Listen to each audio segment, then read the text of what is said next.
Sonhos astrais, gente. Espero que estejam bem. Aos pouquinhos a gente vai chegando aqui para mais uma noite de diálogos, reflexões florais. Vamos continuar o nosso bate-papo a respeito do filme Amor Além da Vida. Eu vou sempre aproveitando esses minutinhos iniciais para a gente ir chegando, para a gente ir aquecendo. Vou esperar para ver se o Insta tá avisando as pessoas que nós estamos aqui ao vivo, para que a gente possa começar. Então, eu sempre gosto, né, da gente dar essa segurada, ver se tá rolando mesmo. Tá bom, gente? Então, eu vou aproveitando, né, para trazer o contexto, né? Avisem quem for chegando, aos pouquinhos vá falando se está vendo bem, se está ouvindo bem. E a gente vai, então, trilhando esse caminho juntos por aqui hoje. Gostaria de aproveitar para lembrar, né, que esse papo que vai rolar aqui hoje é uma continuação, né? Nós tivemos uma primeira parte já. Oi, Herta! Ó, já temos a prova de que o Insta tá avisando que estamos ao vivo. Herta, se tu puder me dar um ok se tá ouvindo bem, se tá, né, vendo, ouvindo, se tá legal. Priscila, seja muito bem-vinda. Patrícia, querida, que honra te ter aqui também, seja muito bem-vinda. Avisem se vocês estão me ouvindo, se estão me vendo. Isso é bem importante pra gente seguir. Eu acredito que sim, né? Mas sempre gosto de confirmar.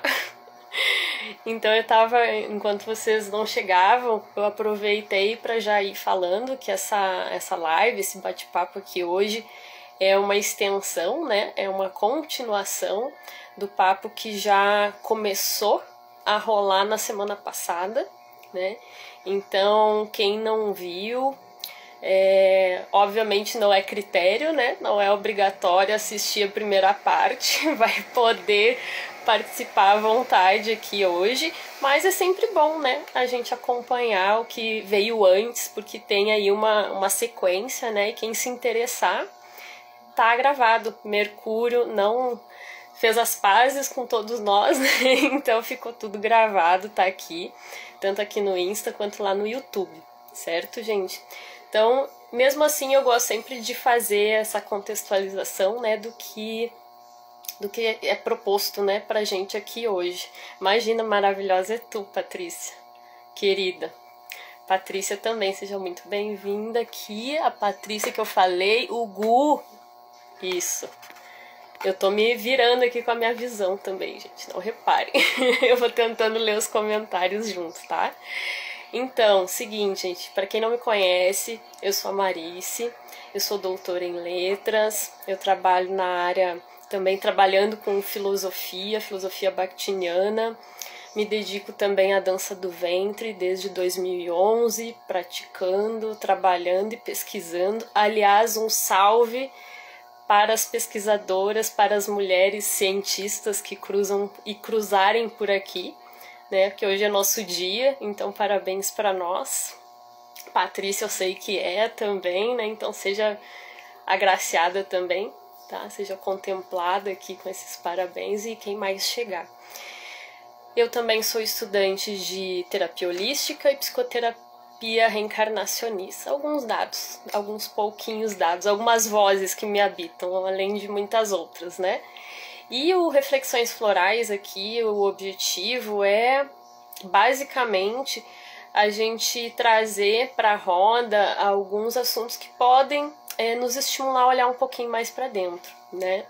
E aí, como estímulo, nós podemos, né, nos aventurar para muitos desses estímulos, né? E a proposta hoje é a gente falar um pouquinho mais sobre o filme Amor Além da Vida. Quem está aqui já assistiu, me contem se vocês já, acredito que sim, né? É um filme que não é nenhum lançamento, é um filme de 98, né? Herta conseguiu assistir, Herta? Espero que sim. Clarice, a minha mãe, seja bem-vinda, feliz de te ver aqui. Então contem quem viu, quem não viu, quem reviu, né? Então às vezes é bom a gente rever para ter mais fresquinho na memória. Mas quem não reviu, né, voltou. Vou justamente trazendo uns trechinhos e é para ajudar a gente a rememorar, tá? Jana, querida, seja bem-vinda. Que alegria. Que bom que tu conseguiu vir. Quem já assistiu na semana passada já tá por dentro da vibe, né? Então, a ideia não é a gente bater um papo do ponto de vista de uma análise técnica, tá? Eu não sou da área do cinema, é do ponto de vista de alguém que aprecia demais o filme e vê nele muitas potências justamente para a gente refletir sobre a nossa conexão com a espiritualidade, né? Então, a ideia é a gente falar sobre isso. Espiritismo, não do ponto de vista, quando a gente pensa em religião de uma perspectiva dogmática de verdades absolutas, mas muito mais a questão de uma ciência, né, de observação e uma filosofia que vai nos falar que existe algo além, algo que transcende, desse ponto de vista, né? E aí que nos ajuda a pensar a nossa sensibilidade, né, a perceber isso, a nossa mediunidade também. O filme é repleto de momentos que fazem a gente se transportar para esse drama, né? Então, de vida, morte, da relação conosco e com os outros seres, os companheiros da nossa caminhada, né? Então, eu já fiz toda essa contextualização na primeira parte, só para situar um pouquinho quem está chegando agora. E, claro, né, não vou fazer resumos aqui e, obviamente, há spoiler, né, gente? Então, quem não viu e não deseja ter nenhuma surpresa, né, antecipar alguma informação, né, fique à vontade, tá, gente? Mas quem quiser se aventurar pelos olhares aqui vai ser bem legal pra gente dialogar. Eu acho que é isso, né? E, gente, eu não sei se agora eu não me lembro se eu comentei na primeira parte que Amor Além da Vida vem de um livro, né? Eu não sei se vocês sabiam. Depois eu vou deixar as referências aqui, mas hoje nós vamos falar sobre a versão em filme, né? E o longa.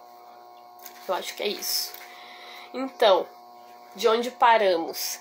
Nós paramos naquela parte, né, em que o Chris está falando sobre o amor dele, né? Que ele consegue verbalizar, ele consegue expressar o sentimento dele pela Annie, né?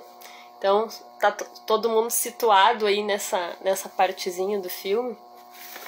E hoje eu gostaria de... Aí nós conversamos, né, sobre fatalidade, eu fui trazendo uns trechinhos também do livro que é o Espiritismo, de Allan Kardec. Então eu vou de vez em quando eu vou puxando trechos do filme, falas que para mim me tocaram, que são interessantes para mim, e fiquem à vontade para trazer também cenas e momentos que sejam marcantes para vocês também. Oi, Morvan, seja bem-vindo.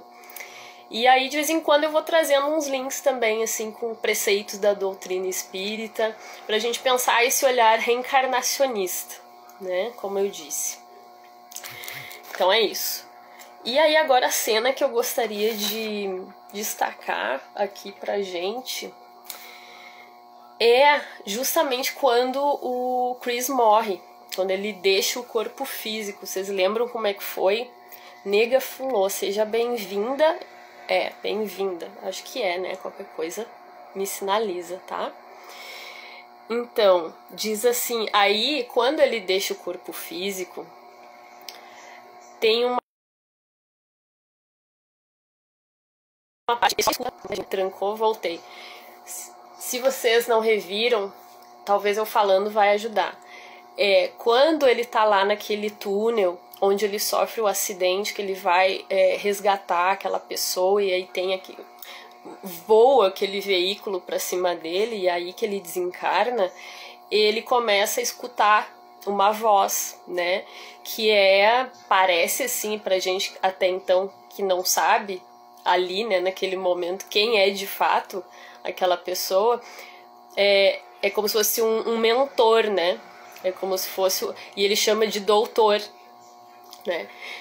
E aí depois a gente fica sabendo, claro, que é o filho dele, né? Isso é fantástico, mas a gente vai chegar lá. Então tá nesse momento. E aí o doutor, então, Vera, seja bem-vinda. Tati, querida, seja bem-vinda também. E aí o doutor vai falando o seguinte: Chris, você sabe o que aconteceu? O que aconteceu? E aí o Chris responde assim, ó: sei, comi peixe estragado antes de dormir. Olha que barato, né? E aí dá uma cena dele como se ele estivesse numa espécie de hospital, né? Que até então a gente não sabe se é aqui, né? Um hospital aqui aqui na Terra, né? Ou se é já na espiritualidade, né? Fica aquela situação ambígua, né? Que a gente não sabe ainda o que está acontecendo. E aí o Chris fala o seguinte: quem é você? Um médico? Está me operando? Por que não posso vê-lo? E aí, olha só. Quando um pouquinho mais adiante, tá? Não muito, mas um pouquinho mais adiante, ele sai daquele lugar e ele já tá numa espécie de jardim. E aí cruza por ele a cachorra. Vocês lembram que ele tem uma cachorra, coisa mais linda, se eu não me engano é uma dálmata. Eu não me lembro agora, mas acho que é. E aí vem essa cachorra. E o doutor, vamos dizer, ele fala assim, ó... depois... O Chris diz assim: você me vê porque a cachorra vem em direção a ele e parece estar enxergando ele, né? E aí o doutor fala: os cachorros são diferentes. E ele devolve pro Chris: você consegue me ver agora? Né? Aí ele fala assim: é você, doutor? Por que está todo embaçado, né? Tá borrado. Vocês lembram que ele não aparece nitidamente, ele tá todo borrado mesmo, né? E aí olha o que ele fala: vou ficar mais definido quando você quiser.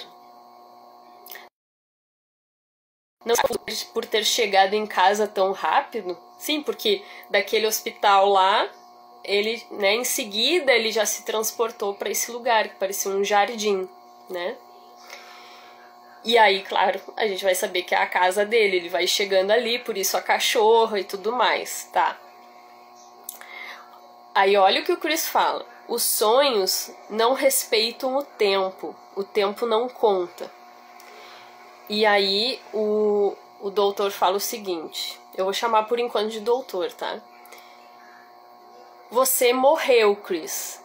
E aí aparece as cenas da Anne vivenciando o luto, né? Porque é em seguida ali do velório, do enterro.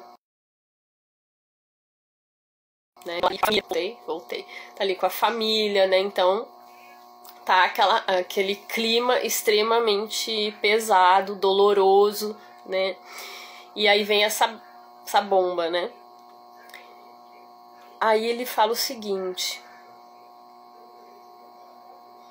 você tem de ser um sonho, doutor. Se estivesse morto, precisaria que me contasse? E aí o doutor fala assim: eu acho que sim. Todos são diferentes. E aí o Chris vai dizer: como é que eu vejo todo mundo? Todos menos... E aí o doutor fala o seguinte: eu sou aquele que você não quer ver. Você não quer estar morto. Você quer se lembrar dos seus filhos, de quando eles estavam vivos. E aí, claro, começa a aparecer uma série de cenas dos filhos, de momentos entre eles, né? E aí, essa parte eu acho muito forte, extremamente forte. Eu fiquei pensando assim: e se fosse com a gente? Se fosse comigo, né? E se fosse com vocês agora que isso estivesse acontecendo, se o desencarne se desse agora, neste momento, e chegasse alguém e dissesse assim: você está morto, né? E essa questão aqui, ó, da resistência, né? Então essa coisa de não conseguir enxergar muito bem esse amigo, né? Esse ser que vem ali ajudar ele nesse momento de transição, revela essa resistência, né? Então ele não quer ver, né? Então isso que ele fala, né? É muito interessante. Eu não quer enxergar isso, né? E aí eu separei uns trechinhos aqui pra gente ver o que há, né? O que Kardec fala a respeito disso, né? Para quem depois tiver o livro, quiser acompanhar, tá na página da minha edição, né? Depois eu vou deixar nas referências, 105, mas é uma partezinha que fala sobre o homem depois da morte, tá? Os itens 144 e 145, olha só. Como se opera a separação da alma e do corpo? Opera-se brusca ou gradualmente? A libertação se opera gradualmente e com uma lentidão variável, segundo os indivíduos e as circunstâncias da morte. Os laços que unem a alma ao corpo não se rompem senão pouco a pouco, e tanto menos rapidamente quanto a vida foi mais material e mais sensual. O Livro dos Espíritos, tá? Tá lá isso. E aí diz o seguinte no item 145. Qual é a situação da alma imediatamente após a morte do corpo? Ela tem instantaneamente a consciência de si mesma? Em uma palavra, o que ela vê, o que ela sente? Vejam isso, se não é exatamente o que a gente vai vislumbrando ali com o filme. No momento da morte, primeiro tudo é confuso. A alma precisa de algum tempo para se reconhecer, porque está meio atordoada e no estado de um homem saindo do sono profundo e que procura inteirar-se da sua situação. A lucidez das ideias e a memória do passado lhe retornam à medida que se desfaz a influência da matéria da qual acaba de se libertar e que se dissipa a espécie de bruma que obscurece seus pensamentos. Não é exatamente a cena que a gente vê, traz bem. Tanto ele, Chris, não consegue se enxergar, quanto ele também não consegue enxergar esse companheiro dele que tá ali, né? E tudo muito confuso. A situação que segue a morte é muito variável. Pode ser de algumas horas somente, como de vários dias, de vários meses e mesmo de vários anos. Ela é menos longa naqueles que durante a vida se identificaram com seu estado futuro, porque compreendem imediatamente sua situação. É tanto mais longa quanto o homem tenha vivido mais materialmente. E seguindo. As sensações que a alma experimenta nesse momento são também muito variáveis. A perturbação que segue a morte nada tem de penosa para o homem de bem. Ela é calma e em tudo semelhante à sensação que acompanha um despertar pacífico. Para aquele cuja a consciência não é pura e que está mais preso à vida corporal que à espiritual, ela é cheia de ansiedade e de angústias que aumentam à medida que ela se reconhece, porque então ela está tomada de medo e de uma espécie de terror em presença daquilo que vê, e sobretudo daquilo que entrevê. Então aqui a gente também tem um cenário que nos leva a pensar na morte da Anne também, que é diferente de como foi o desencarne do Chris, né? Que a Anne se suicida. Então também serve pra gente se transportar, né? Depois a gente vai falar especificamente sobre a morte da Anne, mas aqui a gente já vai antevendo, né? A sensação que se poderia chamar física é de um grande alívio e de um imenso bem-estar. Sente-se como livre de um fardo e se está muito feliz por não sentir mais as dores corporais que se sentia poucos instantes antes de se sentir livre, desligado e alerta como quem viesse a ser libertado de pesadas correntes. Isso é o que a gente vai vislumbrar na cena em que o Chris se liberta, né? quando ele aceita, né? Ele decide deixar de fato, né?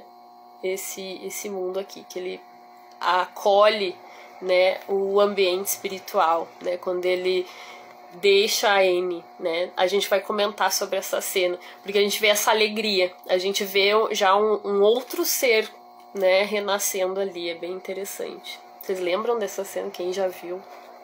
A gente vai chegando lá. Então diz assim, ó, na sua nova situação, a alma vê e ouve o que via e ouvia antes da morte, mas vê e ouve outras coisas que escapam à grosseria dos órgãos corporais. Ela tem sensações e percepções que nos são desconhecidas. Disse frequentemente, falando da vida espiritual, que não se sabe o que lá se passa porque pessoa alguma dela retornou. É um erro, uma vez que são precisamente os que lá se encontram que vêm dela nos instruir. E Deus o permite hoje mais que em nenhuma outra época, como última advertência dada à incredulidade e ao materialismo. Então, eu separei esse trechinho porque, pra mim, é justamente o que a gente vê ilustrado ali no filme, né? Então, é bem importante essa parte pra mim. E mais adiante um pouquinho, como houve a aparição da cachorra, gente, quem tem bichinhos aí, né? Os animais, né? Cachorros, gatos e outros tantos queridos, né? Eles também partem, nos deixam saudade, a gente também enfrenta, né? Esse momento de conflito, né? Com essa transição, com esse deslocamento, né? E aí eu fiquei pensando também nisso, né? Porque tem a cena da cachorra, com... porque a cachorrinha tem um momento que ela tá desencarnando, né? Ela tá doente. Vocês lembram que tem uma cena em que há o diálogo da mãe da Marie, né? Que a Anne é a mãe da Marie, ela tem os 2 filhos, né? E aí elas estão conversando sobre isso, porque a cachorrinha tá muito doente e ela está prestes a ser sacrificada, porque não há o que fazer. É um diálogo, para mim, bastante tocante, porque traz, né, justamente essa questão, como lidar, né, como nós lidamos com essa separação provisória, né?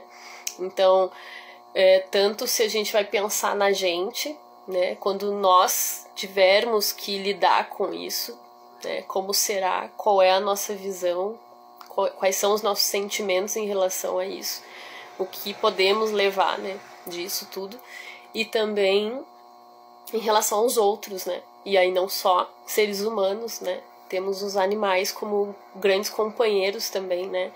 Então o filme ele traz isso, também é bem legal. E aí nesse diálogo da mãe com a Marie, né, com a Anne, com a Marie, ela diz o seguinte, tem a filha dela, né, uma criança, né, então ela tá super revoltada, né, não sei se vocês lembram, super sentida, super magoada, porque ela já tá vendo o que vai acontecer, né. Então ela vai dizendo assim, eu vou com ela. É o momento em que a mãe, né, ia levar, né, a cachorra para ser sacrificada. Eles estavam nessa situação. Então a menina diz assim, eu vou com ela. E aí a Anne fala o seguinte, a Kate não vai para melhorar, meu bem. Eles vão dar uma injeção nela, não vai doer nada e depois ela vai dormir. E aí a menina fala assim, vai matar a minha cachorra? E aí a mãe responde o seguinte, sim, eu vou ajudá-la a morrer, né? E isso é forte também, né? E aí que as diferentes visões, né, e as formas de lidar, né, das duas. E eu vou ajudá-la a morrer. Aí ela diz assim, ela continua, a mãe, né? Amor, ela está sofrendo e não há como melhorar. Eu vou ajudar a pôr um fim nisso, porque eu a amo. E aí a Marie diz assim, você vai matar a minha cachorra. E a Anne diz: você está zangada, a morte faz isso. E a menina pergunta: pra onde vai depois, né? Pra onde nós vamos depois? E a mãe dela responde o seguinte: que ela vai pra onde todos vamos, e isso não pode ser tão ruim assim. É forte, né, gente, esse diálogo. Ó, falamos juntos já, né? Nossa, arrepiei agora. É muito forte esse diálogo, porque a situação, ela é extremamente... Porque aí entra várias situações, né? Eu também fico pensando nessa questão da eutanásia, né? Do sacrifício, né? Porque é um conflito. Por um lado, a gente não quer que aquele ser sofra, mas por outro, a gente também tá interferindo. Como é que a gente trabalha com isso, né? E claro, ali uma criança, né, que tem todo um vínculo afetivo, né, principalmente elas, né, as crianças ali, e isso de matar, né, ou ajudar a morrer, né, então eu acho extremamente forte também. E aí, por causa disso, eu acabei lembrando que tem um trechinho também, que eu acho que Kardec pode nos ajudar a refletir, porque ele vai falar em relação às pessoas, mas com os animais também, tanto pessoas quanto os animais, né? Nossas relações, de modo geral. Para quem quiser acompanhar, tá na página 169 e o item é 153. Diz assim, ó: a alma reencontra no mundo dos espíritos os parentes e amigos que a precederam. Diz assim, não somente os reencontra, mas reencontra aí muitos outros que havia conhecido nas suas precedentes existências. Geralmente aqueles que por ela mais se afeiçoam, vêm recebê-la na sua chegada ao mundo dos espíritos e a ajudam a se libertar dos laços terrestres. Entretanto, a privação do reencontro com as almas mais queridas algumas vezes é uma punição para as almas culpadas. E aí serve tanto pra gente pensar, claro, vem a cachorrinha, né? Quando o Chris morre, ela também recepciona ele, né? Então tem a cachorra como representante disso que está sendo colocado aqui, e também o doutor, que é o filho, né? Então são seres companheiros, né, de caminhada da existência atual, mas que se refletem como reencontros, né? Porque esse filho não é filho por acaso, né? Essa cachorrinha também não tá ali aleatoriamente, né? Então é interessante da gente continuar pensando sobre isso e refletindo, e daí trazer para as nossas vidas, né? Para refletir sobre isso também, como é que encosta na nossa história, né? É horrível ver os nossos amores partindo. O nosso desafio é ver com naturalidade, né? Só que isso não significa também a gente não sentir tristeza, né? Às vezes a gente também pode confundir, como se a gente não pudesse sentir, né? Sentir tudo bem, a questão é como, né? Como é que tá esse sentimento, como é que ele se dá, né?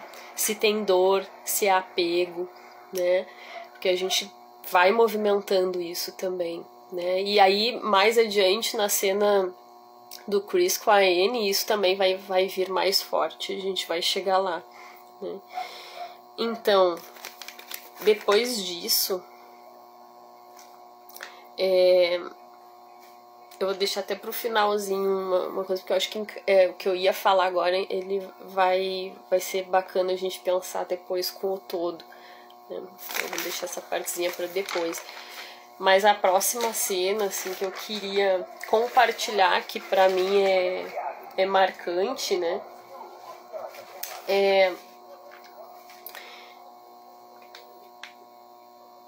É a cena do... Assim como a gente teve a cena da mãe com a Marie, um diálogo super forte, né? Como a gente tá... Ah, eu vi que a Yara entrou. Tudo bem, Yara? Não sei se tá aí ainda, mas seja bem-vinda. Tem a cena do filho com o pai. Vocês lembram disso? É um momento que provavelmente eles saíram para um passeio, né?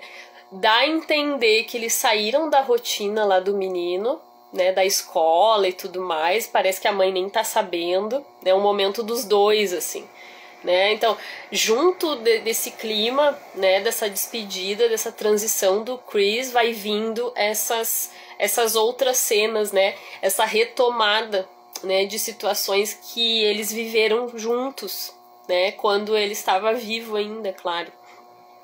E aí esse diálogo eu acho também bastante forte, porque o filho, né, ele tem ele é visto de uma maneira assim como é meio problemático, né, aquele garoto problemático, então ele vai mal na escola, né, ele tem dificuldades, então fica muito esse clima, e nesse momento que os dois saem para passear, que dá a entender que eles fugiram assim para matar a aula, me parece isso, o filho tá agradecendo ao pai por aquele momento, né? Ah, obrigada por isso, né? E se ele falasse com a mãe, provavelmente não ia dar certo. Então o filho ele tá super emocionado de ter aquele momento com o pai dele, que eles estão curtindo, tá chovendo, eles estão tomando um banho de chuva.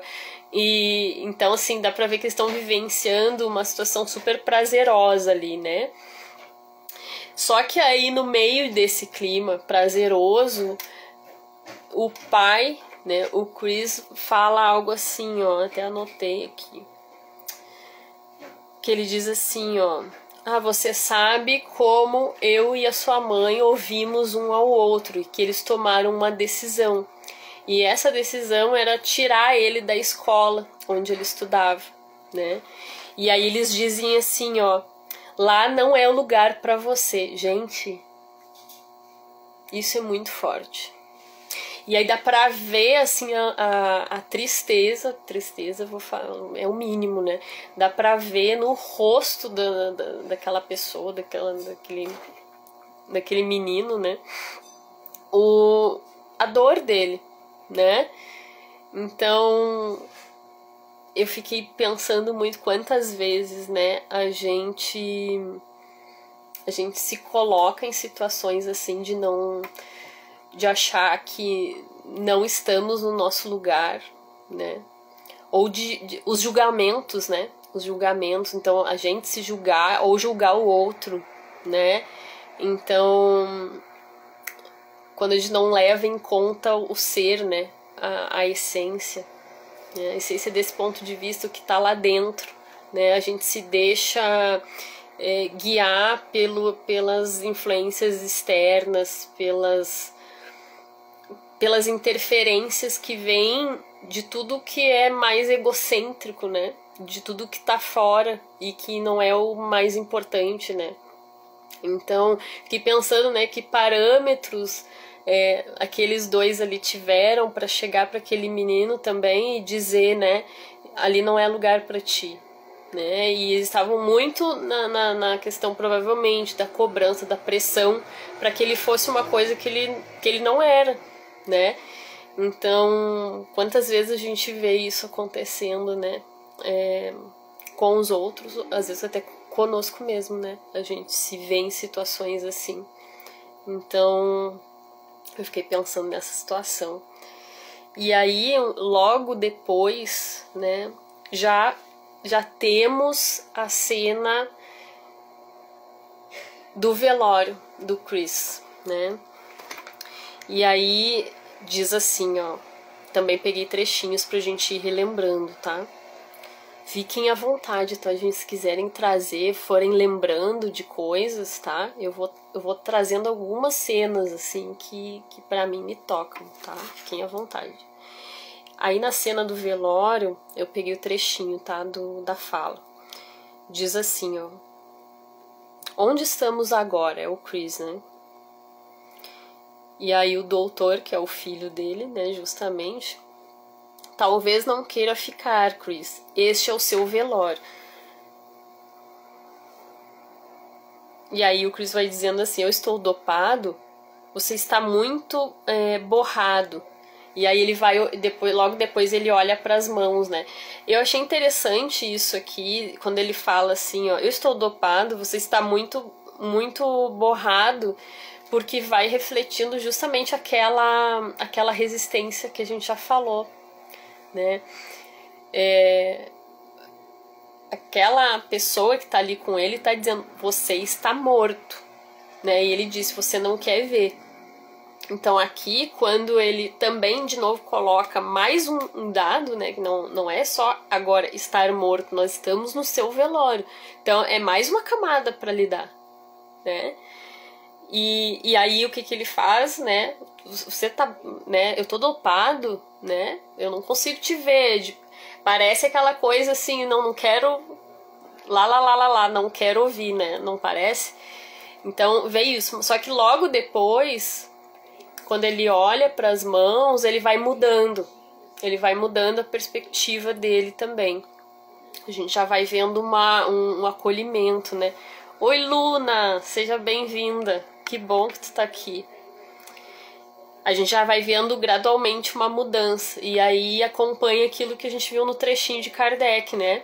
Então que a gente vai ver uma resistência maior, só que a depender de como o ser viveu, né? O que ele traz, como é que tá o envolvimento dele, né? Com a espiritualidade dele, com as questões materiais, a depender, né? Da maior ou menor densidade desse ponto de vista, o desprendimento pode ser mais tranquilo ou menos. E aí a gente vai vendo que para ele o desprendimento vai acontecendo de uma forma mais amena, né? A gente vai acompanhando isso. Então ele vai dizendo assim, ó. Quando ele olha para as mãos, então o doutor vai dizendo o seguinte, pelo menos já está querendo ver a si mesmo. É a partir desse momento que ele começa a conseguir se enxergar, porque até então ele não estava ele estava sequer se enxergando, né? Está perdendo o medo, né? Aí ele repete, medo de que tenha desaparecido, mas não, você só morreu, né? Então, como aí pegando aquele comentário da Herta, né, da dificuldade, né, quando a gente tem os nossos entes queridos, os animais também, né, quando a gente tem uma relação forte com os animais, também, né, essa dificuldade, e o nosso desafio é ver com naturalidade, né, vai chegar o dia em que todos nós vamos perceber e sentir a morte como mais um estágio, né, como uma fase, como qualquer outra, né, só que pra gente ainda é muito difícil, né, esse sentir, né, sem sofrer, né, sem sofrer tanto e sem depositar tantos sentimentos que vêm de lugares frágeis dentro da gente, né, justamente porque a gente precisa se fortalecer. Só que quanto menos fortalecidos nós estamos, mais a gente, né, tem dificuldade de lidar com isso, né? Como eu Deus o livre, né, gente? Sentimento, tristeza, né, sentir a falta, tudo extremamente natural. A questão é a natureza desse sentimento, né? Como a gente lembra, como a gente busca se conectar com este ser, com essas pessoas que partiram, que não estão mais aqui, mas que seguem conosco, né? Então, isso tudo faz a gente pensar, né? E aí é muito bacana a cena, não sei se vocês se lembram, mas o Chris vai circulando, daí, né, ele vai se deslocando, ele tá lá no próprio velório, então, né, e aí ele vai cruzando lá a igreja, né, se eu não me engano é numa igreja que eles estão, né, ele vai cruzando e ele vai vendo as pessoas, né, aí tem um momento que até ele vê acho que é uma tia, e tira né, faz uma graça ali do tipo, tia fulana de tal, e dá uma risada, assim, né, como quem diz assim, nossa, nem sei quem tu é, né, tipo, nunca esteve por perto e tá aqui agora, né, parece algo desse tipo, né, então ele vai vendo essas pessoas e vai tendo essas reações, eu acho é um momento também que faz a gente pensar nisso, né, e é algo também de acontecer, né, dizem, é o que a gente acaba tendo acesso a esse tipo de informação, que muitas vezes a gente tá ali presente no nosso velório, no nosso enterro, né? Não por acaso aqui o ser esse, o doutor, chega e fala, né? Tudo bem, eu vou entender, tu quer ficar, é escolha, né? Às vezes nem sempre é escolha, às vezes é a própria vibração que faz também a gente permanecer naquele lugar, né? De novo, vai depender muito de como tá a nossa vibração, né? Mas é comum, é muito comum. E eu fiquei pensando, o filme faz a gente pensar nessas relações, né? Então, de novo, se fosse a gente, né? Como é que a gente ia lidar com isso, né? E aí até que ele chega até a Anne. E a gente tem uma cena também que eu acho fortíssima, né? Uma cena dentro da outra cena, que é o momento em que o Chris, quando ele chega bem perto dela, não sei se vocês lembram, ele encosta na boca dela, né? Ele vai tocando assim, e ela fecha os olhos, assim, ela sente aqui, dá pra ver claramente que ela percebe, né, aquele toque. Claro, não de uma forma consciente ali, mas ela fica muito nítido, a cena deixa transparecer isso, que ela tá sentindo, né? E não só neste momento, em vários outros momentos, né? Ali a gente começa a vislumbrar a Anne como com uma mediunidade bem forte, né? Ela é muito sensitiva, né? E a gente vai ver isso em outros momentos aqui, acho que vai dar tempo da gente falar também. Então ele encosta na boca e depois ele ele pega as duas mãos e toca o rosto dela. E da mesma forma, ela fica cada vez mais forte. E aí ela se emociona demais, né? Porque ela tá lá assim, quase que parece hipnotizada, né? E quando ele chega, a gente vê aquela reação toda, né? Então a gente percebe que os sentimentos dela se modificam, né, a partir da presença dele ali, né, que é sentida por ela. Então tem essa questão da mediunidade, dessa sensibilidade. Tem também a gente pensar, né, essa questão do enterro, como eu já disse, da gente refletir, né? Eu acho a gente buscar se colocar nesse lugar, né? Não que a gente tenha que pensar propriamente na nossa morte, né? Não é desse ponto de vista, né? Mas de ver como algo natural, porque o filme ele traz ele traz os bastidores, né? Então isso vai acontecer fatalmente, né? Literalmente vai acontecer. Então é interessante da gente pensar junto sobre isso. E aí eu ia compartilhar com vocês que tem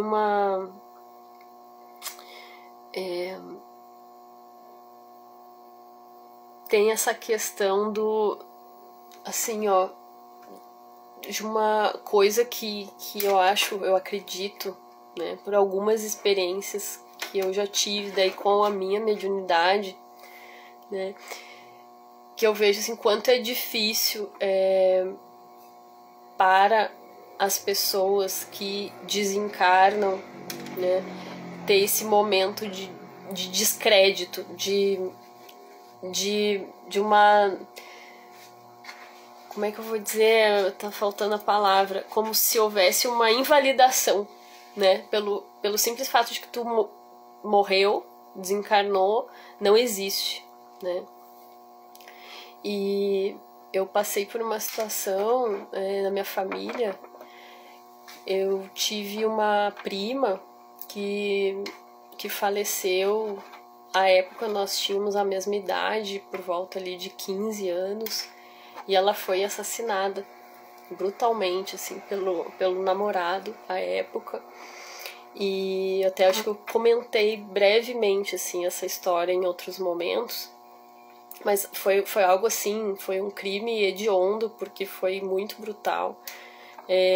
Foi com 17 facadas, foi muito forte, apareceu na TV, teve toda uma repercussão.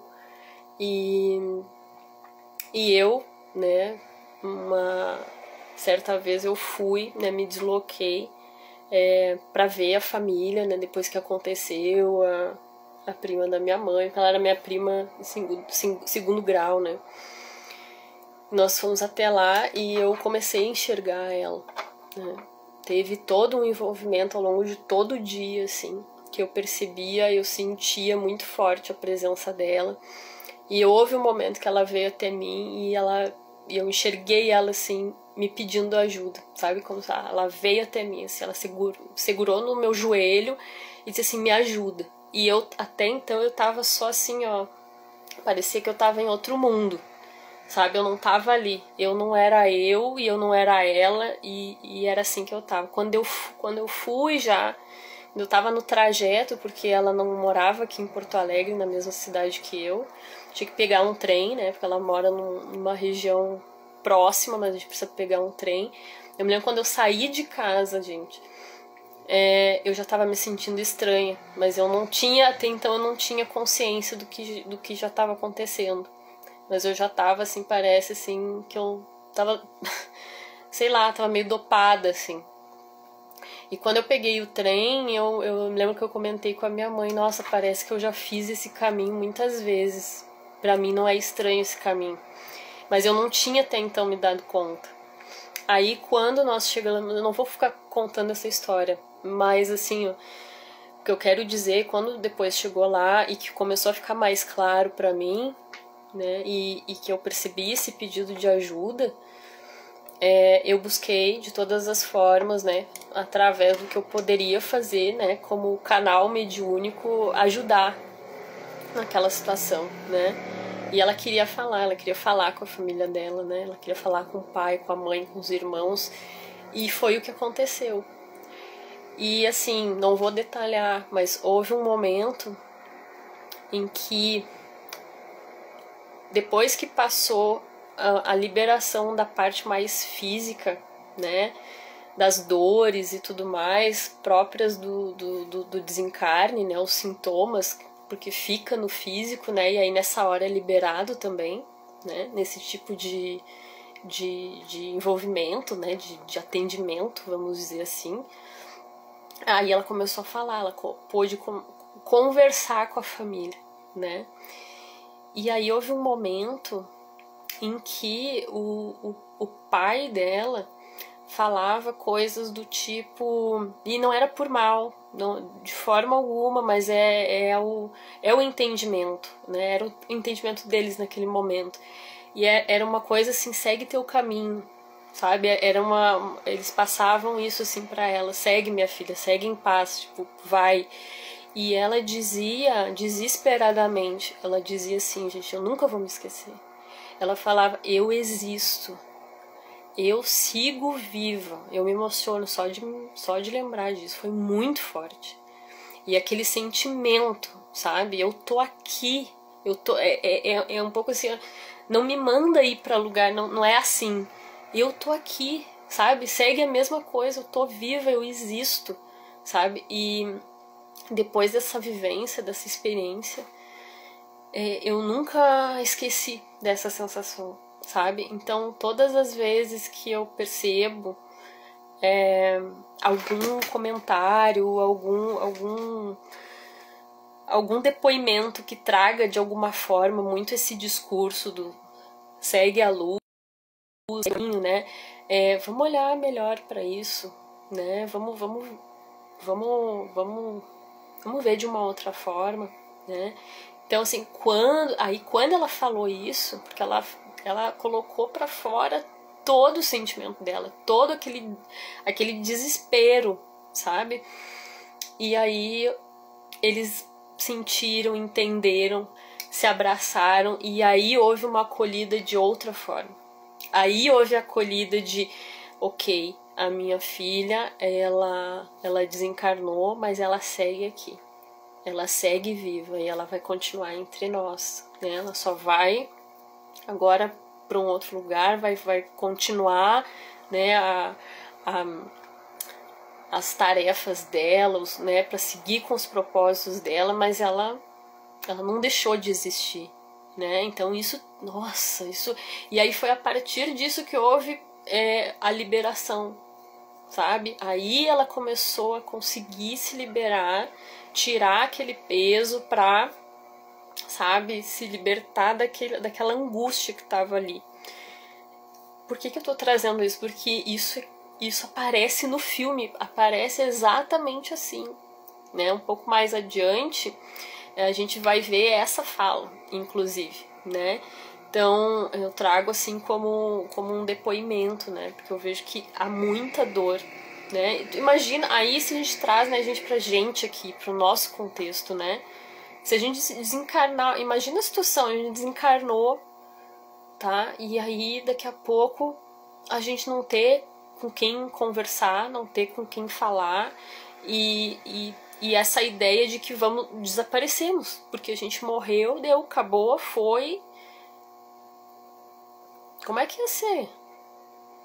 Né? O que vocês pensam sobre isso? O que vocês sentem? Mas eu acredito que isso a gente ia ficar querendo muito dizer assim, eu tô aqui, né? Não mudou, nada mudou. Mudou, claro, as circunstâncias, né? Óbvio que vai mudar, mas no sentido da existência, né? Não, a gente não desaparece, né? A gente não some, né? Então é algo que a gente precisa também ir se abrindo para acolher, né? Tanto em relação a gente pensando em nós mesmos, quanto quando a gente vai pensar as relações com outras pessoas, né? Então, os nossos entes queridos, é isso, né? Eles seguem aqui. Né? Eu ia dizer, os entes queridos e aqueles como tem na prece da nossa casa, né, da casa espírita, aqueles que ainda não nos podem amar, né, também vai ter tanto, assim como aqui na vida, encarnados, a gente tem situações que são baseadas na afinidade, né, nós temos também relações com outras pessoas que não são baseadas em relações de afinidade, de simpatia, né, e também por acaso, né. Sim, desesperador querer se expressar e existir. E aos pouquinhos eu vou puxando os trechos que vão falando disso, né, pra gente ir aprofundando. Logo depois disso, vou puxar o link da mediunidade, né, que eu tava falando sobre a N, né, esse lado dela, sensitivo, né. Vou fazer esse link com aquela cena, né, que quando o Chris tá olhando para um quadro que ela pintou e ele vai explicando lá pro doutor, né, que aquele quadro ele tinha ganhado da Anne de presente, né? Ele diz assim, ó: esse é um presente para mim.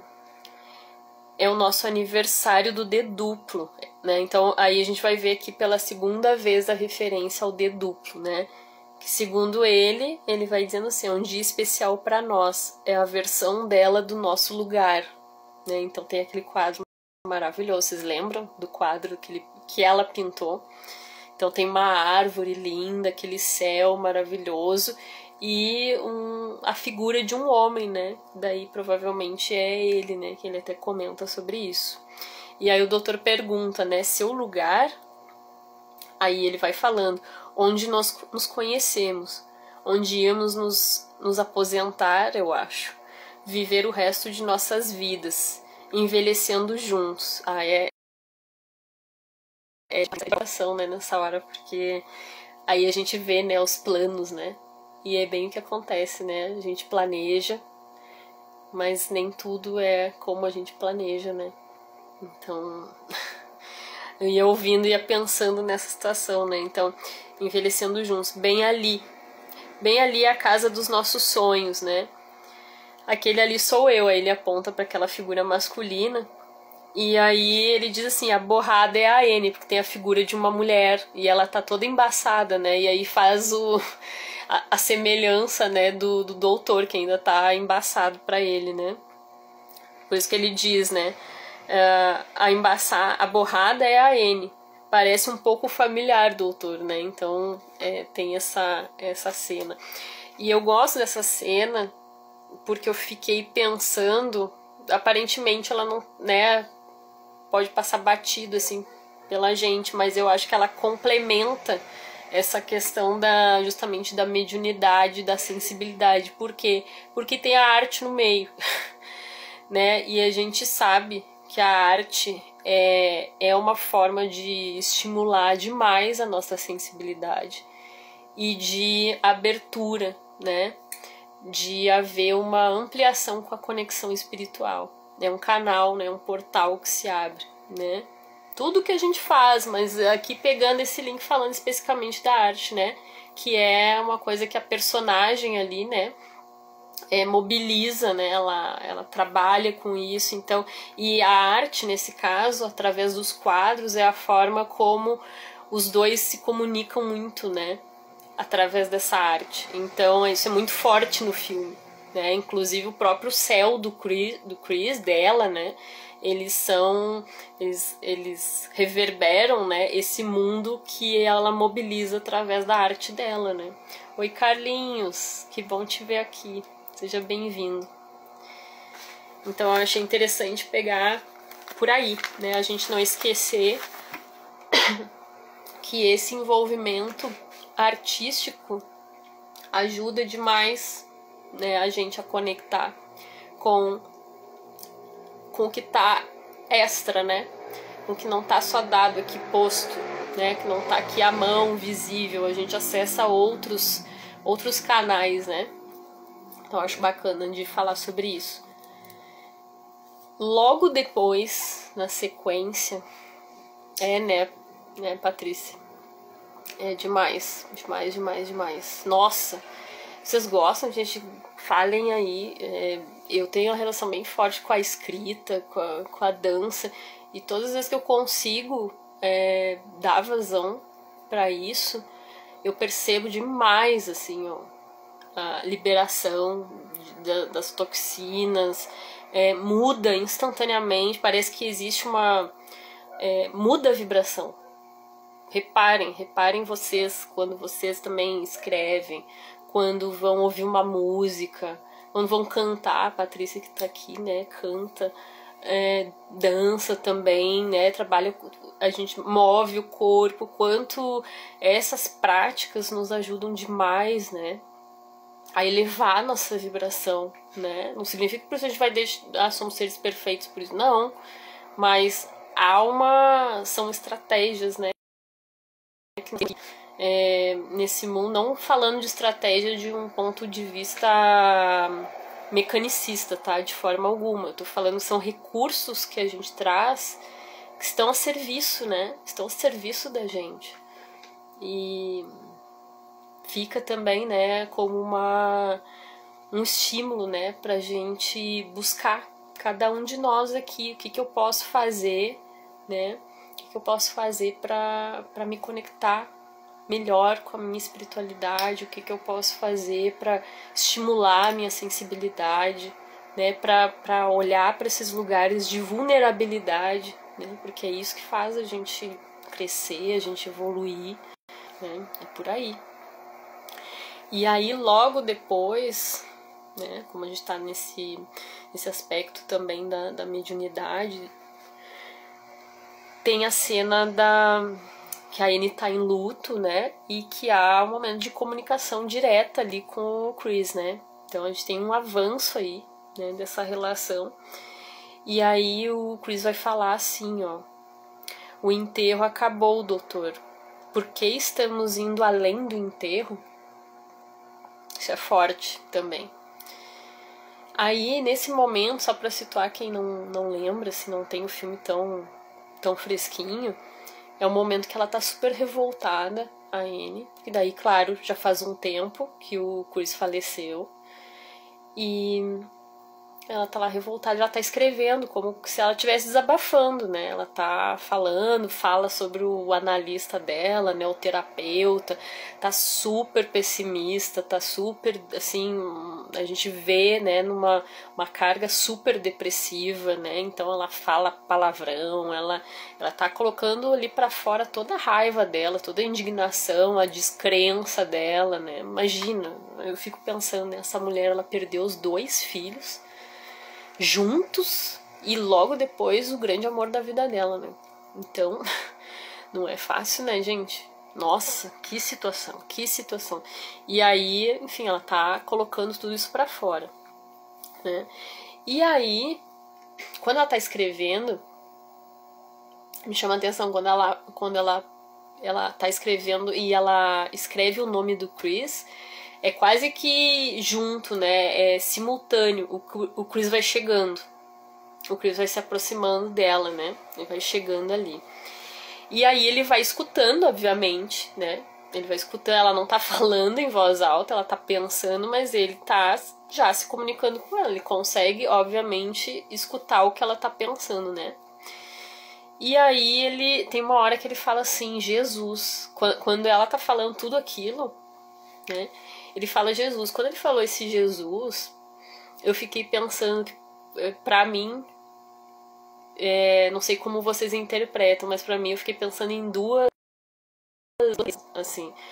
Uma pelo próprio drama, a coisa caótica de ele ver a mulher que ele ama daquele jeito, né? Porque é outra coisa que deve ser horrível, a gente amar alguém, né? A gente tá separados, né? Então, em diferentes mundos, em diferentes fases, e aí essa impotência, né?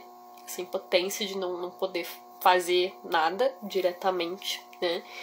E aí, eu acho que tem disso, desse drama, mas também eu acho que tem da...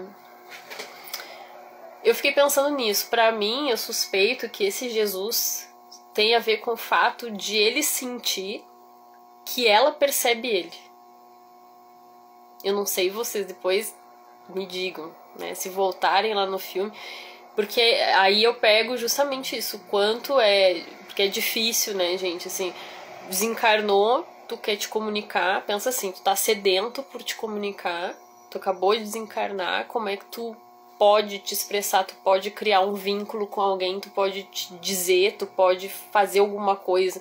Tu precisa de um canal para isso, porque tu não tem mais o corpo físico, não tem mais a materialidade, né? Então, naquele momento, eu atribuí esse Jesus porque ele percebe que ela tá totalmente conectada com ele.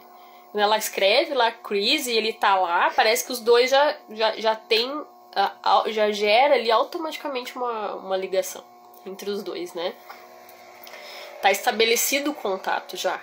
Então, pra mim, tem muito disso. Ele já percebeu nela o potencial para se comunicar, né? Para que a mensagem dele chegue até ela. E é justamente isso que acontece. Vocês se lembram?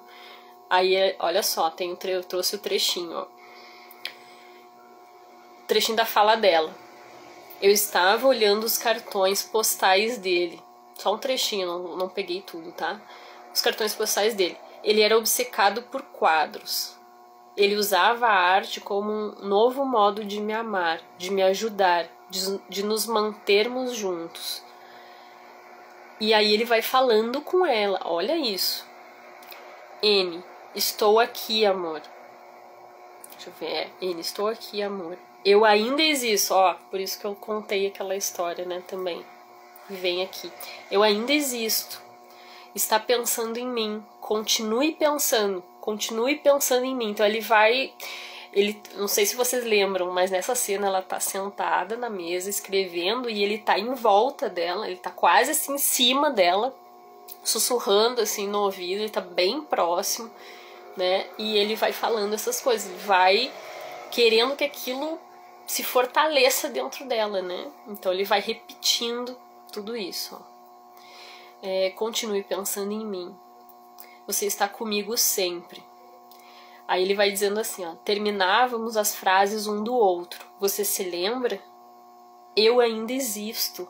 Eu ainda existo. Eu ainda existo. Ele vai repetindo muitas vezes isso. E aí ele diz assim, ó. Escreva. Aí nessa hora que ela... E ela tá escutando, e ela tá sendo super receptiva. Se vocês olharem a expressão dela, ela tá totalmente receptiva ao que ele tá falando. Então, só que ao mesmo tempo dá pra ver o conflito dela, né? Porque é isso, quando esse tipo de coisa acontece, é muito natural. Tô louca? O que tá acontecendo, né? Então, ao mesmo tempo que ela tava ali querendo dar vazão, querendo acolher aquilo, esse pensamento, né, racional que pode barrar, né? Qualquer tipo de comunicação. E aí ele tava naquela luta, né? O que ele queria era que ela vencesse aquele conflito e eles pudessem se comunicar. Então, ele vai dizendo, aí ele vai ditando para ela o que ele gostaria de dizer, né? Aqui é o Chris, ele vai falando, aqui é o Chris, eu ainda existo. Ele vai repetindo, vai sussurrando aquilo no ouvido e ela vai cada vez mais ouvindo aquilo e acolhe, né? Ela escreve, ela vai escrevendo de um jeito super caótico, com falhas nas letras ali, dá pra ver. E ela aperta bastante, né, a caneta no papel, não sei se vocês se lembram, né, transmite toda a tensão dela, né, naquilo. E ele vai acompanhando e depois que ela escreve, ele fala pra ela, leia, agora leia, porque ela escreveu e ele ficava repetindo, leia. Né? Então, pra mim essa cena é extremamente forte. Ali é um momento que nós temos, né, um traço da mediunidade, né, uma habilidade que ela tem, né, a gente pode pensar, todos somos, na ótica do espiritismo, né, da doutrina espírita, todos somos médiums, né, a gente pode ter mais ou menos consciência disso, querer trabalhar conscientemente com ela, desenvolvendo ou não, né, mas a todo momento a gente está captando e a gente está colocando isso em evidência a partir daqueles traços, daquelas faculdades que nós temos mais acesso. Então ela aqui a gente percebe, né, ela psicografou. Ela é uma médium já que consegue, né, dar vazão, né, a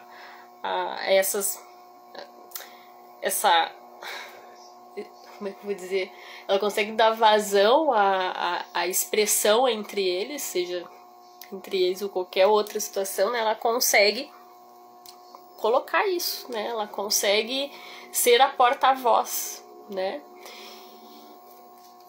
Só que há o conflito, né? E aí o que a gente vê justamente é que ela não consegue lidar com aquilo, né? Ela psicografa, tá ali a frase dele, né? Só que ela não aguenta aquela pressão, né? Acredito muito que esse é uma loucura. Eu tô ficando louca, ainda mais pra ela, né? Que passou por toda essa situação traumática da perda dos filhos, né? Do desencarne dos filhos e depois do marido. Ela deve estar pensando, tô ficando louca, né? E aí ela fica atordoada, né? Ela chora demais, ela se levanta dali, ela amassa o papel, ela joga fora e ela aí tem o momento de expulsão, né, daquilo, né? Não aceito. Não. Vem a revolta, né? Isso é extremamente forte, ele é uma cena bastante forte pra mim, né? E aí eu fiquei pensando justamente em tudo isso, né, já falei antes, né, como é que fica o Chris nessa história, né? Aí, de novo, a gente se colocando nesse lugar, é a mesma coisa. Imagina a gente querer muito falar com alguém e ninguém nos ouve, ninguém nos enxerga e a gente precisa falar, a gente precisa aliviar, a gente precisa se conectar de alguma forma e não é possível, né? A gente só recebe não. Então, essa é outra questão, né? Muito complicada, né? E aí a importância, né, da gente trabalhar a nossa mediunidade, porque isso também é caridade, é aprendizado pra gente, né? A gente poder, com isso, através do canal mediúnico que a gente tem, poder auxiliar de alguma forma, né? Emprestando a voz, no caso de mediunidade de incorporação, de poder receber uma mensagem, levar essa mensagem, né, para alguém que esteja precisando, né? Às vezes alguém que faleceu, que desencarnou, precisa se comunicar e essa mensagem chegar a alguém, né? A importância disso, quanto isso pode ser libertador, tanto para as pessoas envolvidas, né? E que inclui a nós, né? Porque é um extremo aprendizado pra gente também. Então tem essa situação junto, né? Na cena, do cemitério, aqui, gente, acho que vocês vão lembrar. O Chris fala o seguinte: Jesus, quando isso acaba, aí o doutor lá vai falar o seguinte: não existem regras, Chris. Acaba quando você quiser que acabe. Vocês lembram dessa cena? Porque depois... Por que ele fala isso? Justamente porque o enterro acabou, só que a Anne tá cada vez pior, né? Ela tá sofrendo demais, ela tá com toda aquela revolta, tá depressiva, tá muito mal, pra dizer o mínimo, e ele tá vendo aquilo. Então é isso, por que não acabou, né? Aquela história, só um pouquinho, tá? Eu já morri, houve o enterro, mas isso aqui, por que tá acontecendo isso, né? Oi, Gilmar, seja bem-vinda. Oi, Thaís, seja bem-vinda também. Que bom vocês aqui. E aí, né, por que isso tá durando mais tempo do que deveria, né? E aí ele vai perguntar, né, pro doutor, né, onde estava? E aí ele vai responder, em outro lugar. Você acha que faço parte da sua imaginação? É real. Ela é real, você é real, tudo é real. Essa é a questão. Na realidade, vai parar quando você quiser parar de magoá-la. Gente, essa fala é extremamente forte. É extremamente forte. E aí, esse momento é aquele momento onde eles estão justamente no cemitério, né? Então a Anne tá sentada, né, junto à lápide do Chris, né? E os dois vêm conversando, né? Eles vêm acompanhando essa situação. E na lápide, né, tá escrito assim, ó: amado pai e marido para sempre. E aí o Chris fala, não sei se vocês lembram, ele fala assim, para sempre, perto dela. E aí eu acho fantástico. Eu vou vendo esses sentidos, tá? Eu não sei se vocês concordam, né? Mas pra mim é proposital isso no filme. Se não for, eu vi relação. Porque justamente no momento que ele fala para sempre, ela deposita a mão dela, assim, em cima da palavra que ele falou. Na mesma hora, assim, junto. Então eu acho muito interessante isso. Eles têm uma conexão muito forte. Eles têm uma conexão extremamente forte. Então a gente vai vendo nesses detalhes, né? Não só em vida, né? Quando os dois estavam aqui neste mundo encarnados, mas ele desencarnou e a conexão segue. Segue a mesma. Aliás, por que teria que mudar, né, gente? Esse é outro ponto. Por que a gente acha que o simples fato de a gente desencarnar, a gente cruzar para outras instâncias, a gente deixa de ser aquilo que era, né? Aquilo que era deixa deixa de existir. Não só a gente, né, como ser material aqui, mas os sentimentos, aquilo que a gente carrega dentro da gente, por quê? Né? Então, para mim, essa relação, ela também evidencia esse traço, né? E aí, olha só, olha o que ele fala. Não se preocupe, amor. Não vou te deixar sozinha. Não vou a lugar algum. E ele tá lá quase em cima dela, assim, abraçando, né? E aí ela solta um grito, gente, desesperador. Quem já viu o filme, acredito que no mínimo a maioria, eu ia dizer, o contraste, né? Viu. E o grito que ela dá, nossa, ecoa por todos os cantos, né? Assim, ó, é emocionante.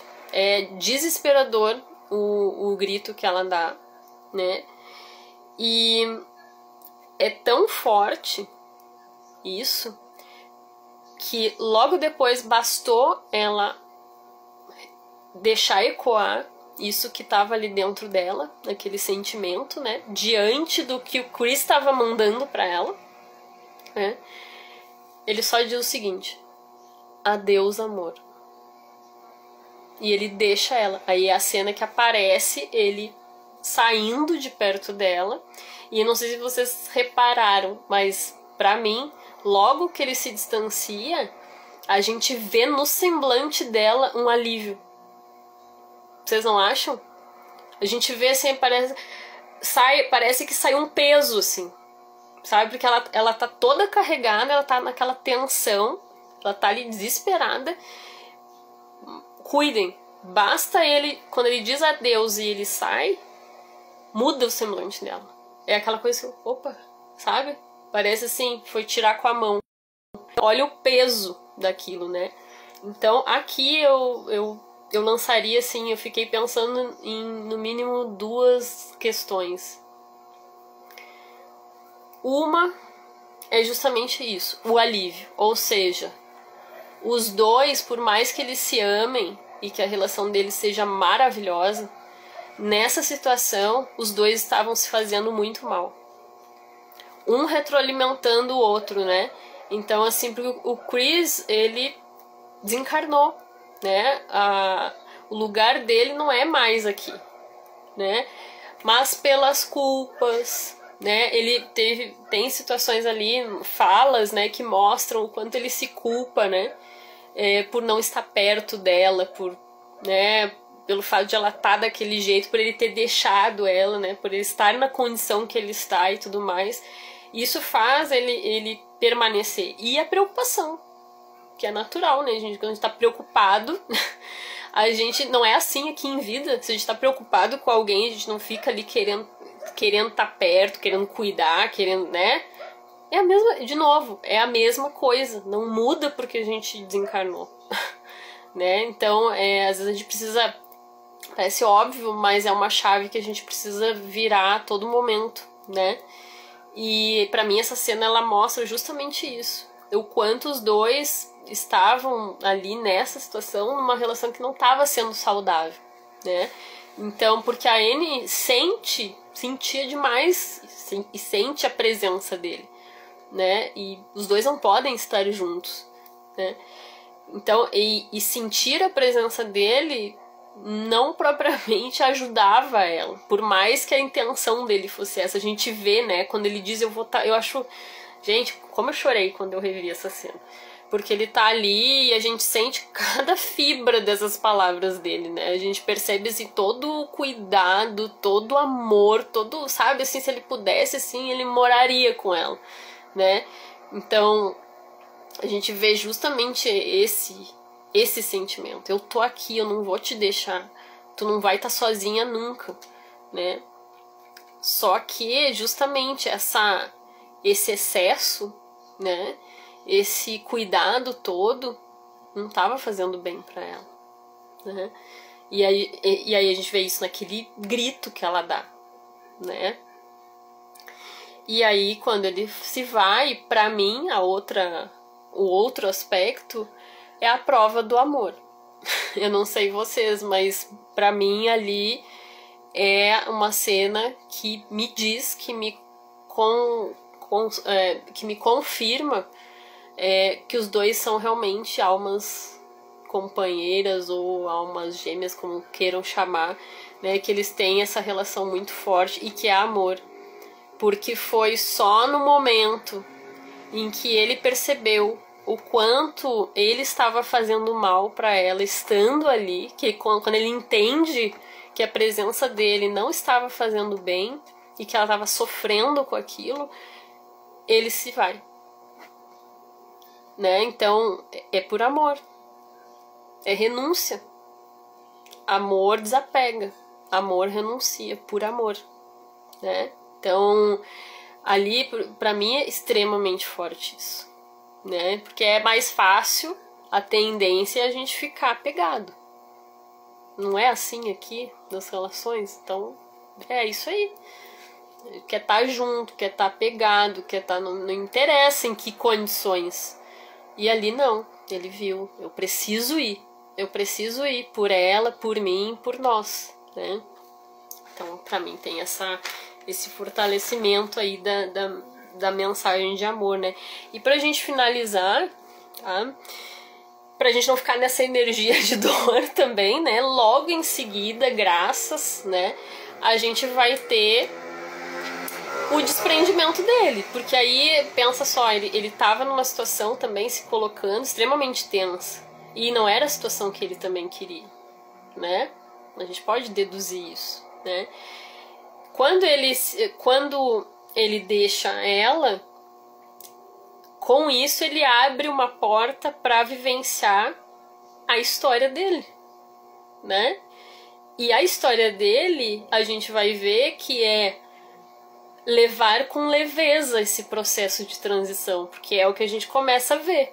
Então, quando ele sai daquele estado, daquele caos, daquele sentimento de dor em relação a Anne, não que isso deixe dele, né? E depois a gente vai ter, né, mais desdobramentos ainda, né, dolorosos em relação a isso. Mas naquele momento do desprendimento, né, ele vai conhecer o céu dele, né? Que é lindo, né? Vocês lembram? Então, no céu dele tem os quadros, né? Que ganham vida, né? Porque as paisagens dos quadros que a Anne pinta se tornam parte do ambiente dele, né? É o cenário dele, né? É onde ele se reconhece em casa, vira o lar dele, né? E aí as pinturas, aparece a cachorra, a gente tem a cachorrinha dele, né? Então esse reencontro, então lá ela também vem, né?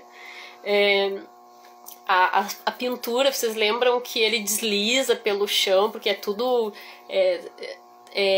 pintado, né? Com tinta, porque para ele era muito importante isso, né? Lá na primeira a gente falou sobre isso, né? Que os quadros para ele eram muito importantes, e a arte e tudo mais, era o modo como ele se comunica com a esposa, e com o grande amor dele.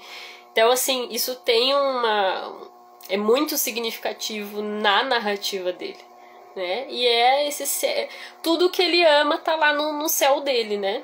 E isso é uma coisa que eu acho fantástica nesse filme, ainda vou falar mais sobre isso quando vierem as outras referências, né? O céu dos filhos dele, por exemplo. A gente vai falar mais sobre isso, pra gente não espichar muito mais aqui hoje. E aí, assim, ó, ele tá lá entrando em contato com esse mundo dele, né? E é muito linda a cena e a fotografia, né? Vocês devem lembrar, é fantástico. E aí ele tá extremamente feliz, né? É outro semblante, é outra vibração, né? E aí naquele momento a gente vê ele curtindo o momento dele, né? E aí ele vai dizer assim, ó, uma hora que ele para diante de uma paisagem, né, que é a paisagem do quadro do D duplo, que a gente falou já, né, que é o lugar dele, da Anne, né, o lugar deles. Então ele vê, né, ele fica lá vislumbrando aquele lugar, e aí é justamente, né, fica muito bacana porque tem a figura dele já naquele espaço, e era justamente isso que havia na pintura, né. Então olha aí de novo a conexão espiritual, né. Então, de alguma forma, a Anne já tinha captado isso, né? Isso se torna realidade depois, né? Então, como passado, presente e futuro se conectam, né? E estão evidenciados ali, né? Estão circulando através dessa comunicação deles, que se dá através da arte, né? E aí ele vai dizer assim, ó: um lugar para onde todos nós vamos não pode ser ruim. E a cachorra tá perto, né? A cachorrinha dele. E essa frase também, de alguma forma, conecta com o que a Anne fala pra Marie, naquele diálogo lá da cachorra, né? Quando a cachorra vai ser sacrificada. Então, pra onde nós vamos, né? Então, pra onde ela vai, a cachorrinha, né? E aí a Anne fala justamente isso. Ela vai pra onde todos nós vamos, isso não pode ser tão ruim assim. Então aqui essa frase, né, o Chris retoma. Fiquei pensando nisso, né? E isso tem a ver com o que ele fala pra ela lá, quando ele sussurra, né, no momento da mensagem psicografada, né? Que ele vai falar, você lembra que a gente completava as frases um do outro? Então é isso, pra mim é que eu captei essa frase como algo comum dos dois. Não sei se vocês já pensaram nisso, mas eu fiquei com isso na cabeça. E aí, depois disso,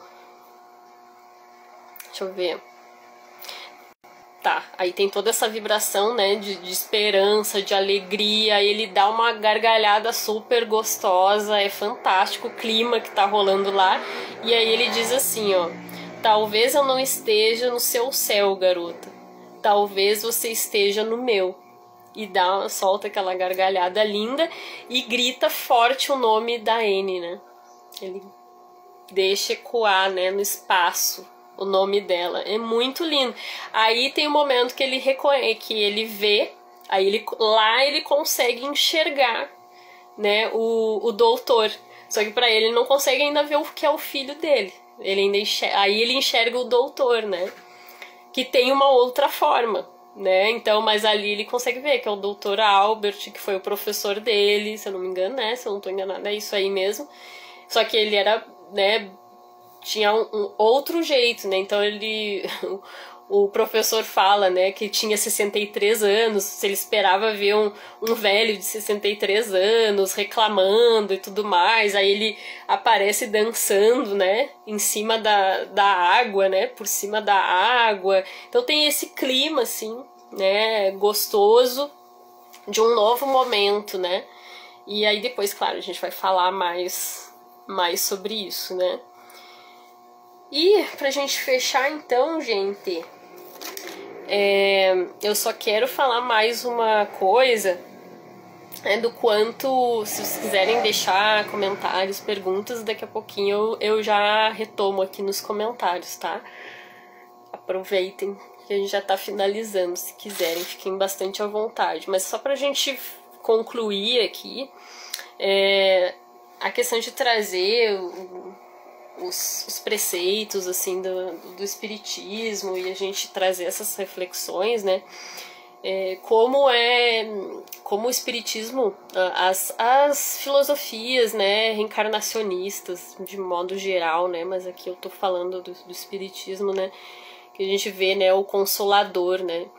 O quanto nos ajuda nos processos, né? Porque é uma outra visão, né? Que não abarca só o que tá aqui, né? Essa ideia de que há algo que transcende, que há algo maior e que a gente segue existindo, né? Que não existe um fim, que somos eternos, né? Que somos espíritos eternos, que isso aqui é só é temporário, né? É uma casca, né? É um rótulo, como a gente fala também na psicoterapia reencarnacionista, né? Então, o quanto a gente pode serenar, né? Porque lidar com a morte, entendendo que isso é o fim, é um tipo de sentimento. Agora, olhar para isso, né? Compreendendo que é uma etapa da nossa vida, é um ciclo como qualquer outro, né? Esta encarnação, ela é mais uma, né? Ela é só uma continuidade, né? E que a gente não tá aqui, não nasceu aqui agora e somos fruto só dessa relação do que está estabelecido aqui. E que vamos para outros lugares, né? E vamos seguir a nossa evolução, vamos continuar nos relacionando com a gente, com as outras pessoas, né? Então isso é redentor, né? É redentor. Eu não tô falando do ponto de vista, de novo, dogmático, tá, gente? Não é isso, tá? Dizer o que é melhor, o que é pior, não é por aí. É pegar a questão filosófica mesmo, sabe? De perspectiva de vida, de um outro olhar para a vida e para as relações, é nesse sentido. Daí eu quero só puxar um trechinho que eu acho que eu vi algo que poderia ser interessante para a gente pensar nisso, né? Que é na página 163, para quem quiser depois acompanhar. Deixa eu ir para lá. 163, o item 140. Olha só. Não se poderia admitir, segundo a ideia de algumas pessoas, que a alma não se encarna senão uma vez, e que ela cumpre seu progresso no estado de espírito ou em outras esferas? Essa proposição seria admissível se não houvesse sobre a Terra senão homens do mesmo grau moral e intelectual, caso em que se poderia dizer que a Terra está afetada a um grau determinado. Ora, tem-se diante de si a prova contrária. Não se compreenderia com efeito que o selvagem não possa alcançar a civilização neste mundo, uma vez que há almas mais avançadas encarnadas sobre o mesmo globo, de onde é preciso concluir que a possibilidade da pluralidade das existências terrestres resulta dos próprios exemplos que se tem sob os olhos. Se fora de outro modo, seria preciso explicar. Primeiro, porque só a Terra teria o monopólio das encarnações. Segundo, porque tendo esse monopólio, aí se encontrariam almas encarnadas em todos os graus. Então, aí tem uma notinha, né? Não se poderia admitir, sem denegar a Deus, toda a justiça e toda a bondade, que a alma do criminoso endurecido tenha, na vida atual, o mesmo ponto de partida que a de um homem cheio de todas as virtudes. Se a alma não é anterior ao corpo, a do criminoso e a do homem de bem são tão novas uma com a outra. Por que uma seria boa e outra má? Então, é um trechinho. E também, eu me lembrei, logo na introdução desse livro, tem também, né, um reforço, né, sobre o que é o espiritismo, né, a gente pensar isso. Então, o espiritismo é, ao mesmo tempo, uma ciência de observação e uma doutrina filosófica. Como ciência prática, ele consiste nas relações que se estabelecem entre nós e os espíritos. Como filosofia, compreende todas as consequências morais que dinamam dessas mesmas relações. Uma ciência que trata da natureza, origem e destino dos espíritos, bem como de suas relações com o mundo corporal. E aí, eu me lembrei de quando eu visitei, eu tive esse privilégio, né, quando eu estive em Paris, né, que eu concluí o doutorado lá, o meu doutorado sanduíche. E eu estive, né, no Père Lachaise, né, onde Kardec está enterrado, e lá na lápide dele, né, tem aquele trechinho, e eu vou encerrar com esse trechinho, né, que está escrito lá na lápide dele. Nascer, morrer, renascer ainda e progredir sem cessar. Tal é a lei. Então, gente, eu vou ficar por aqui, né? Já nos estendemos e foi maravilhoso a gente trocar mais um pouquinho sobre esse filme. Estonteante, deixa eu só ler os comentários e aí a gente vai se despedindo. No quadro está representando o projeto deles, que não há fim. Justamente, é lindo, né? Daqui pra frente vão acontecer maravilhas, né? Com esse lugar ali, né? Com a marca desse lugar. Herta, eu amei o filme, é uma grande viagem, literalmente, sim. É maravilhoso. Bom, nem sei, ele é tão maravilhoso que eu não sei nem quantas partes a gente ainda não vai continuar fazendo, né? Pra continuar trazendo os trechinhos dele que são tocantes, assim, né? Como eu disse, vocês lembram que eu falei, né? Esse filme é aqueles que, se fosse um texto, né? Quando a gente quer marcar as partes mais importantes, né? Vocês viram eu falando isso, né? É aquele texto que a gente vai ter todas as falas marcadas, né? Então, esse filme a gente precisa parar nele a cada palavrinha nova que surge, né? Porque ele é fantástico, né? O diálogo, as coisas todas que são trazidas fazem a gente refletir muito e nos emocionam demais, né? E aí ele tá cumprindo sua missão, né, entre nós aqui, que é estimular justamente a nossa sensibilidade, a nossa reflexão, não só do ponto de vista assim racional, pra gente racionalizar o que é importante, mas de ter isso integrado, né, com a nossa conexão espiritual, né, com o nosso lugar de emoção, né, de sensibilidade, justamente.